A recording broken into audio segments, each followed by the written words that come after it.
সবাইকে, আমি মেহজাবিন, আপনাদের সবাইকে স্বাগতম মেহজাবিন রেসিপিজ এন্ড ব্লগস থেকে। তো আমি স্কুল থেকে এসেছি, আমার ভাই আমাকে নিয়ে এসেছে।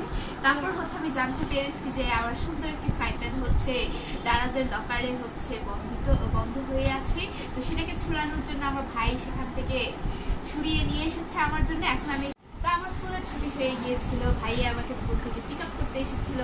তারপর আমি শুনি যে আমার এই ছোট্ট একটি ফ্রাই প্যান দারাজের লকারে রয়েছে, আর আমার ভাইয়া সেটি আনতে যাবে। তো সেটি ধানমন্ডি 8-এর যে দারাজের লকারটি রয়েছে সেখান থেকে আমার ভাইয়া নিয়ে এসেছে।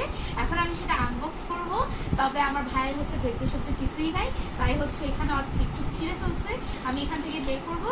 এই যে দেখছেন কি সুন্দর, এখানে আমি ফ্রাই কি বলবো প্যানকেক বানাতে পারবো, তারপর ডিম ভাজি বানাতে পারবো, আর অনেক ভেজিটেবল ফ্রাই করা যাবে, সুন্দর করে দেখাও।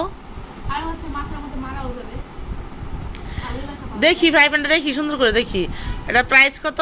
প্রাইসটা মূলত বলতে পারছি না, কারণ এটা অনেক আগে অর্ডার করা হয়েছিল। দেখি শূন্য শূন্য লেখা, পেমেন্ট করা না, সেটি 300 টাকা, 150 টাকা।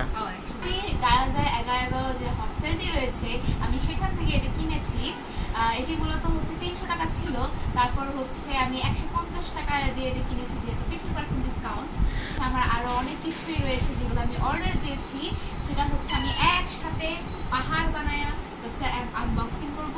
তবে এটা আমার ধৈর্য সহ্য ছিল না, তাই আমি এখন আনবক্স করব। তাটা ডিম বেজে নিয়ে আসো, খাইয়া ফেলি। আসলে দেখি দেখি দেখি